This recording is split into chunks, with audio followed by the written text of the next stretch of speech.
Friends, welcome to my channel. और आज मैं आपसे बात करने वाली हूँ उन पेरेंट्स से जिनकी ये परेशानी है कि वो अपने बच्चे को स्कूल भेजना चाहते हैं बट अभी उन्होंने लिखना शुरू नहीं किया है।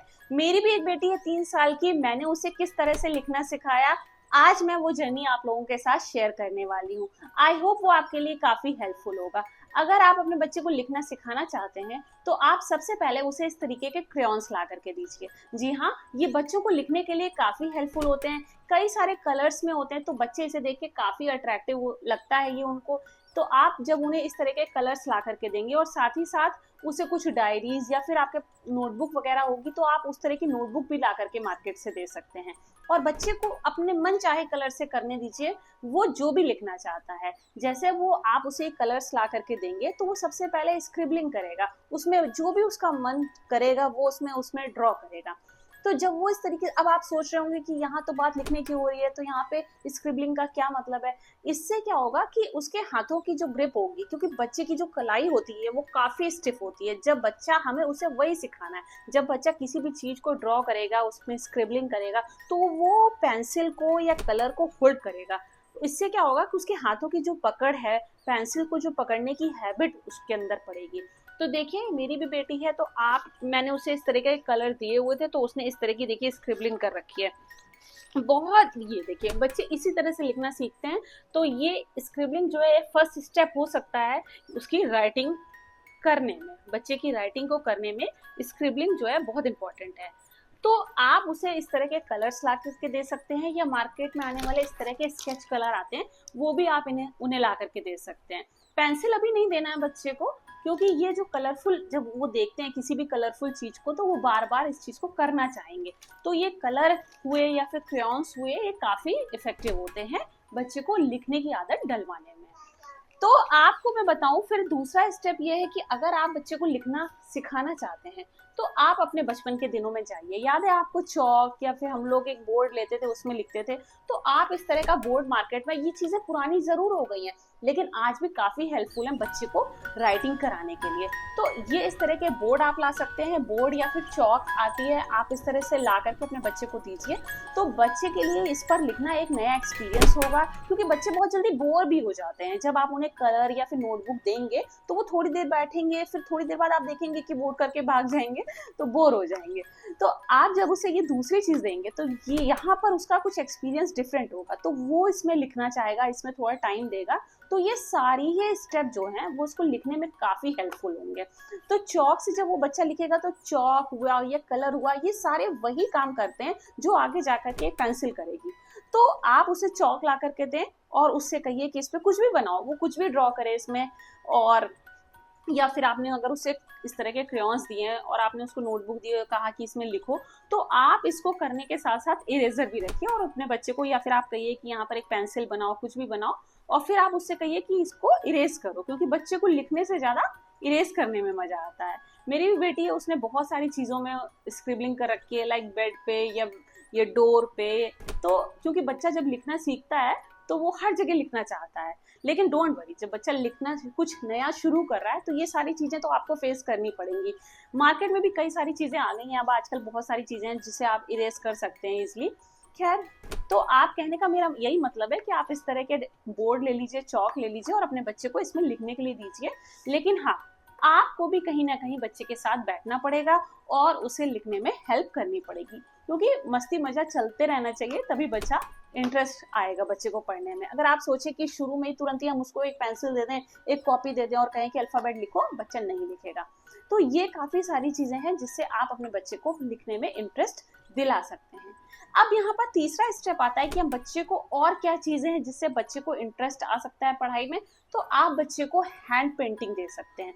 हैंड पेंटिंग का मतलब है कि आप याद करिए कि जब आप छोटे होंगे तो आप भी इस तरह की हैंड पेंटिंग करते होंगे। ये बहुत हेल्पफुल होती है बच्चे को रिटन वर्क या राइटिंग करने में हेल्प करती है, काफी सारी चीजें हैं।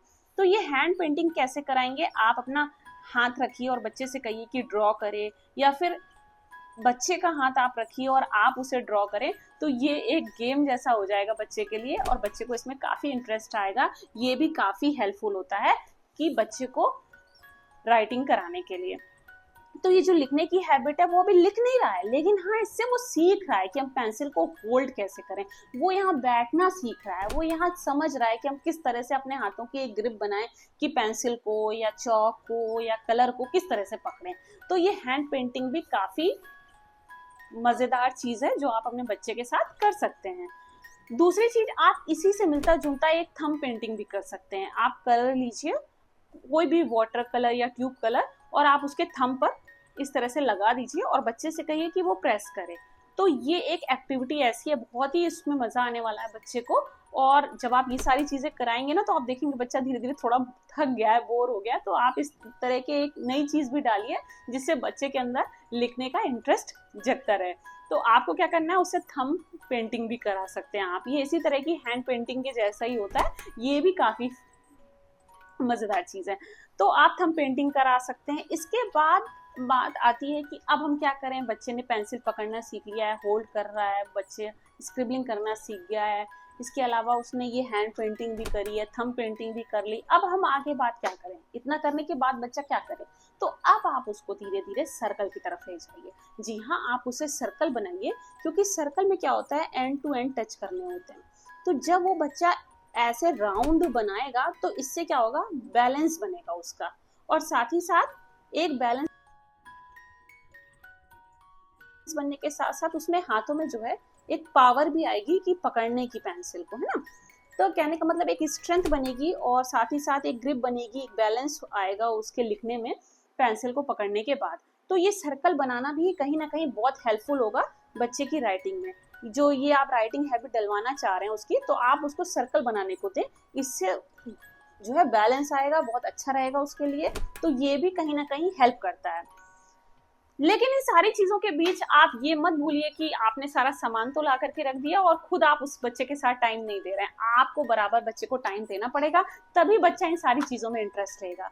अब बात आती है कि ये सारी चीजें करने के बाद जब उसने सर्कल बना लिया है, तब आप उसको स्लीपिंग लाइन, जैसे सर्कल बनाने का मतलब ये नहीं कि सिर्फ सर्कल बना दिए, आपको मैं दिखाती हूँ। जैसे आप इस तरह के सर्कल बना सकते हैं और बच्चे को खेल खेल में ही बताइए कि ये देखो पापा हैं, ये मम्मा है, ये दादी हैं, दादू हैं। जब वो बच्चे के साथ इस तरह से आप खेलेंगे तो वो कहेगा मेरी बेटी भी इसी तरह से लिखना सीखा है उसने। तो वो भी कहती थी कि नहीं मम्मा ये मम्मा है, ये पापा हैं, अब आप भैया बनाओ, दादू बनाओ। तो इस तरह से जब आप उसके साथ खेल खेल में कोई चीज करेंगे तो बच्चे के अंदर इंटरेस्ट आ जाएगा। इसके बाद बात आती है कि सर्कल हो गया, अब हम क्या कर सकते हैं। तब इतना होने के बाद तब आप उसको स्लीपिंग लाइन बताइए। स्लीपिंग लाइन कैसे, कह दो कि जो ये सो रही है तो स्लीपिंग लाइन हो गई। तो आप ऐसे खेल खेल में उसको बताइए कि स्लीपिंग लाइन कैसे, या स्टैंडिंग लाइन आप बता सकते हैं। इस तरह से आप स्लीपिंग लाइन दे सकते हैं, है ना, स्टैंडिंग लाइन दे सकते हैं।